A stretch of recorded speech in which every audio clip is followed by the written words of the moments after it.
Hi everyone, welcome to Lecture 4, Managing the Service Encounter.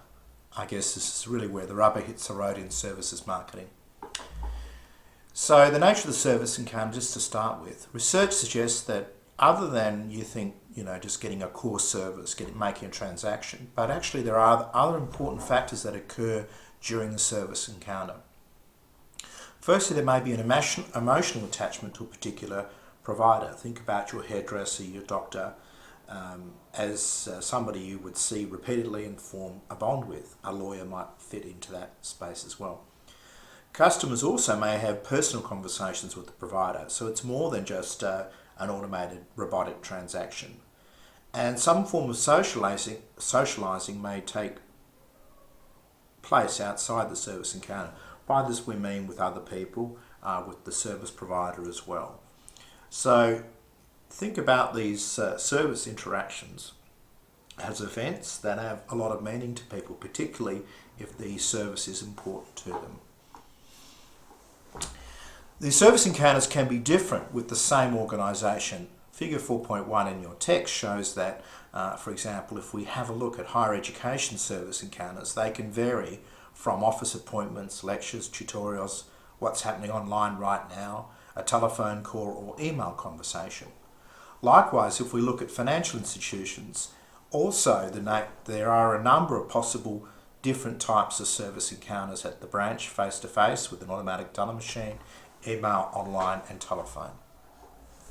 This means that service encounters are quite complex for the organisation to standardise and can occur in a variety of formats. Now, one way of assessing the what's going on with service encounters is to focus on what we call critical incidents. Critical incidents are usually events that people recall. They can be positive or negative, which contributes to a person's evaluation of a service organisation. This kind of incident can be quite easily got from focus group, in-depth interviews, or from social media. And I guess in the second assignment I'm asking you to do this. For example, critical incidents in healthcare from service of the GPs, which are listed in the text, said that they were related to core events directly related, or peripheral events not related to medical treatment but were nevertheless important to the patient. So peripheral events could include length of wait, the waiting room, the cleanliness of the room, the television program that was on.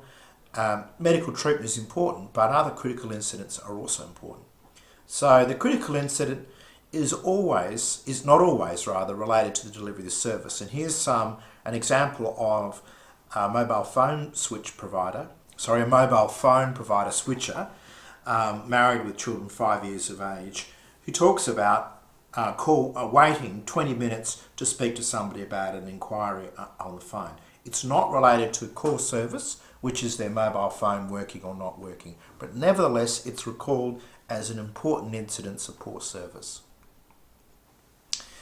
We can obviously, part of this process, and some nice work done by Gabbett and Hogg back in '96, talks about how we might split these up into two types of dimensions. The product dimension, where it's related to the core or peripheral, so that's time, rapport, information, response.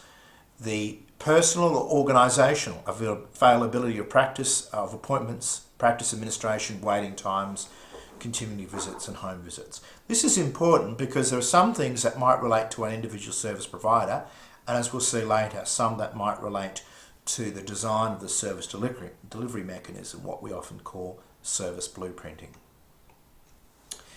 Here is a summary of some research that I was involved with a few years ago, which looks at a whole range of factors of critical incidents, which we've classified.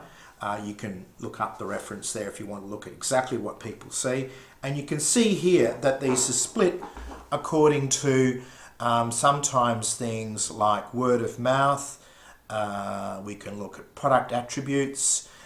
We can look at whether the service was expensive, and so on. So there may be more than one critical incident or type of critical incident that people can recall. Now, another way of understanding service encounters is to look at something called the zone of tolerance. And this is really, I guess, people's level of service variability that they will put up with. And some services are a bit more, people are a bit more patient to put up with less than others. So it's acceptable outcomes and service interactions. Why is this important? Well, I suppose any organisation trades off what they can provide in terms of a service, how much it costs and the resources they have. Now, a critical zone of tolerance, which is quite small and medical in serious emergencies, is people being seen within a 10-minute time frame. And in previous research from 2015, which I think is on the next slide, about 2/3 of patients in a serious emergency in New South Wales were treated in the recommended 10-minute time frame. That shows that some hospitals still have a while to go. There is a wider zone of tolerance for service failures in restaurants than they do for positive experiences, which is really interesting. So people are more likely to forgive poor service and praise good service. And I suppose the proviso here is if there is a good explanation on the type of service failure. For example, the meal's taking a bit longer because it's very busy tonight. We're sorry about that. So these kinds of explanations do help it. But the other interesting thing is that people here don't necessarily praise good service. This just shows you the two types of zone of tolerance, where we would expect it to be quite narrow in terms of healthcare, because it's a critical emergency service, but for a pizza delivery we would have probably put up with a longer wait time there as well. So knowing your zone of tolerance is really important for service providers. Here's a zone of tolerance for triage figures for New South Wales hospitals in October-December quarter of 2017. I think that should be 2016, sorry. We aren't in 2017 yet. And you can see here that basically it's not uniform across the sector. And this kind of information is useful in pinpointing areas of best practice or in areas which could be improved.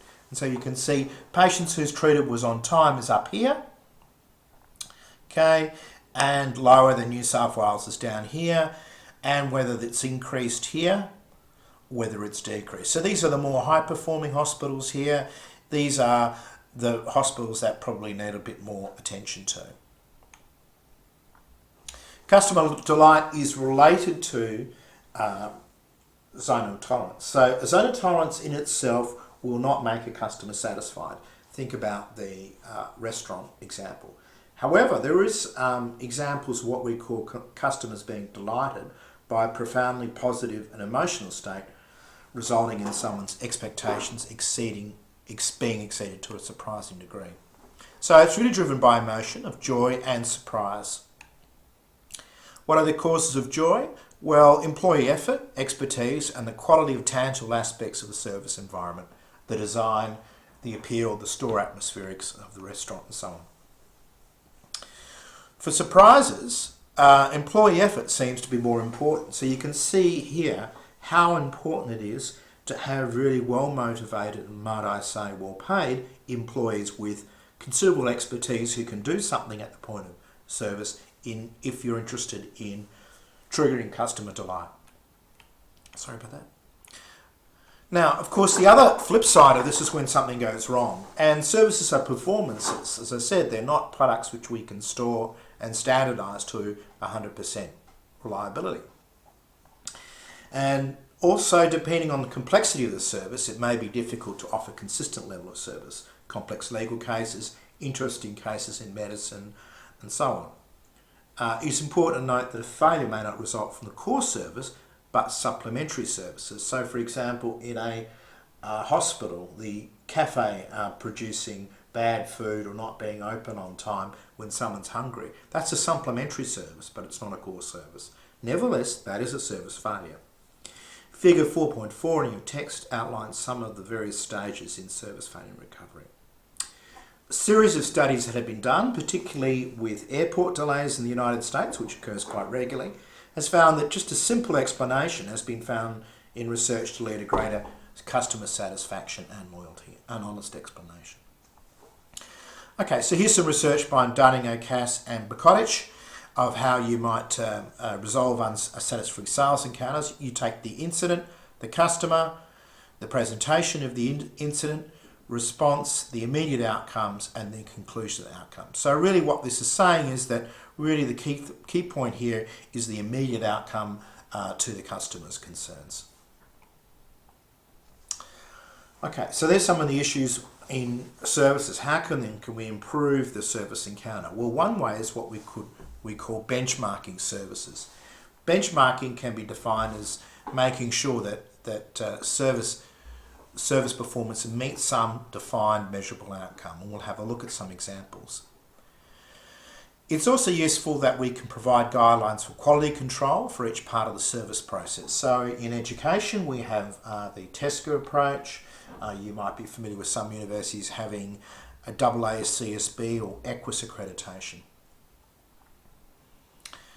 Best practice is often the result of benchmarking services with those of successful organisations or a more formalised accreditation.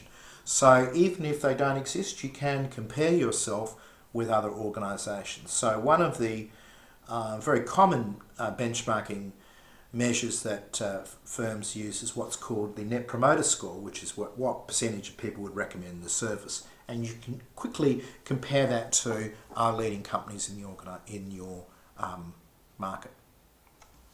Here's a sample of some of the benchmarking standards used in the industry. There are obviously more in the text. So the ISO standard is something you're probably familiar with. There is a standard for emergency health. Then we've got the European Market Performance Indicator, which is used to assess overall market performance in terms of fairness, ease of competition. We've got one for telecommunications, both from the public quality, Australian Public Quality certification, and the telecommunications benchmarking international group. So you can see all these are measurable, and all these try to identify by measuring it good practice. Okay, doesn't tell you what it is, but hopefully from it.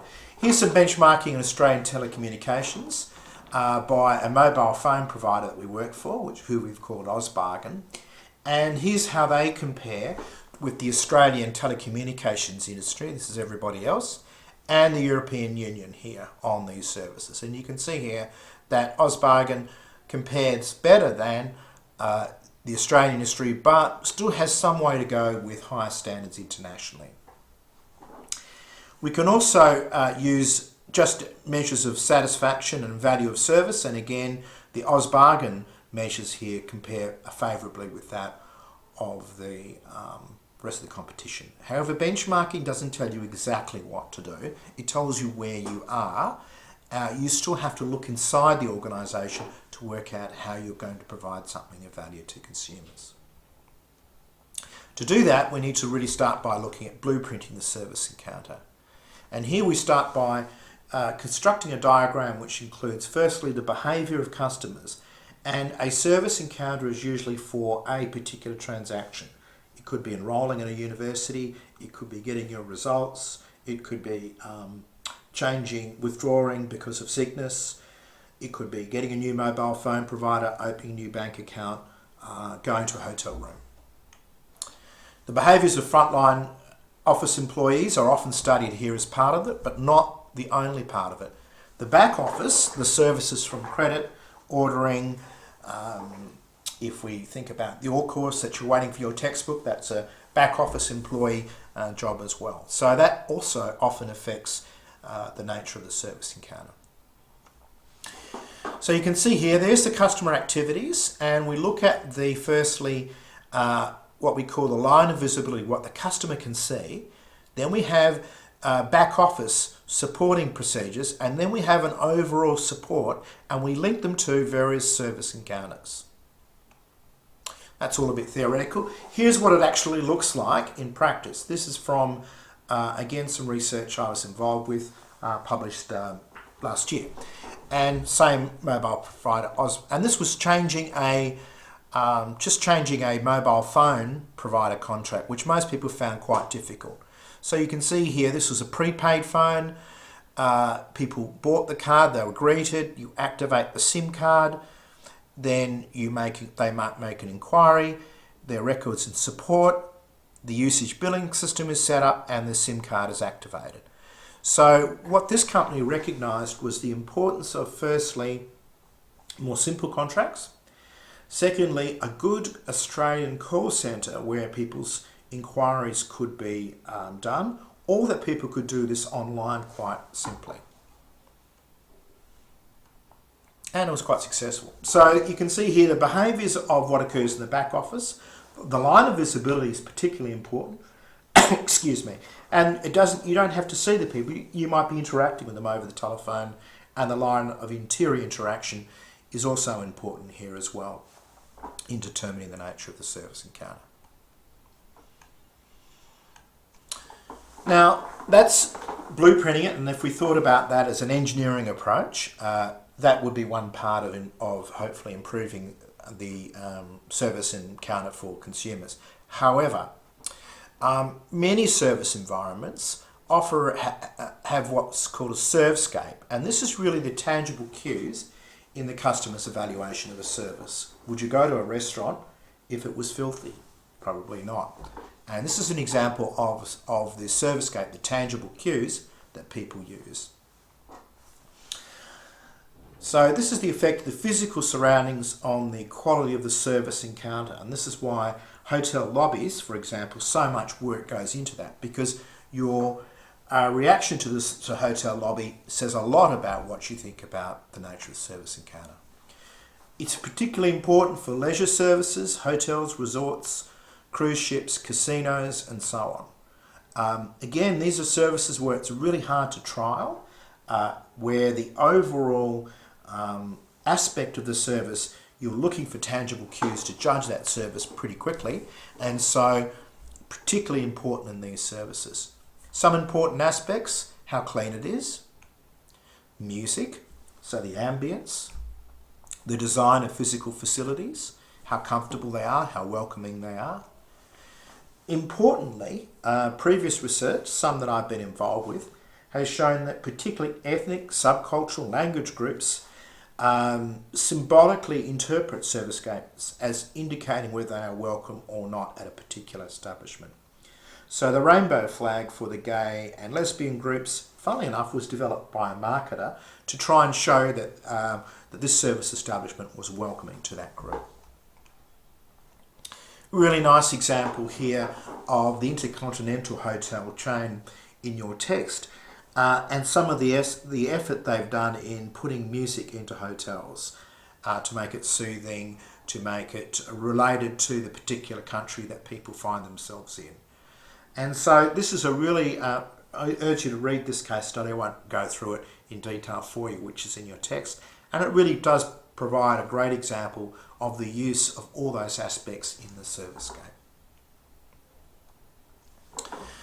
The other interesting thing about service encounters is that the consumer is not passive. It's not a passive receiver of service. They are, of course, a co-producer in many encounters.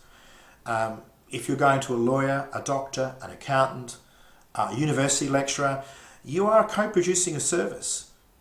So it really does depend upon the interaction between the two. How well you inform, how much effort and time you might put in. That might be important in your health as well as in your education. Services are rarely consumed individually. Some services are consumed around a group of people. So for some service encounters, the customer interaction may become dysfunctional because of actions in the service processes. Rage, for example, where particularly important in the justice system. Customer behaviour can also influence the service experiences of other customers. For example, unruly behaviour at sports events by disruptive fans, something that the Australian Football League has spent quite some time in controlling to make their game more family friendly. Now remember, I said the effort and the type of co-production is important. Whoops. This next slide, which is some great research by McCall, Kennedy, Vargo, Dagger and Sweeney and Castrogen from 2012, shows it is really the value co-creation activities which occur when dealing with a chronic disease such as cancer. And you can see here there are a number of co-creation activities, not just which are coming from the consumer or the person suffering from cancer, and the service being provided to them. And some of these are non-core. So, for example, reframing and sense making, accepting life's actual situation, emotional labour, actively hoping and taking oneself to and creating a positive attitude, collecting information, right? Finding out information about your treatment, sharing information from other sources. You may be dealing with more than one provider. So really what this is saying is in highly complex services, co-production really does become more and more important. Vargo and Lush actually argue that many services and even products now are meaningless unless the value is co-created with consumers, which is an interesting perspective. Well, that's it for today. See your textbook and online topics for more information. I've posted these up, and I hope you found this lecture interesting.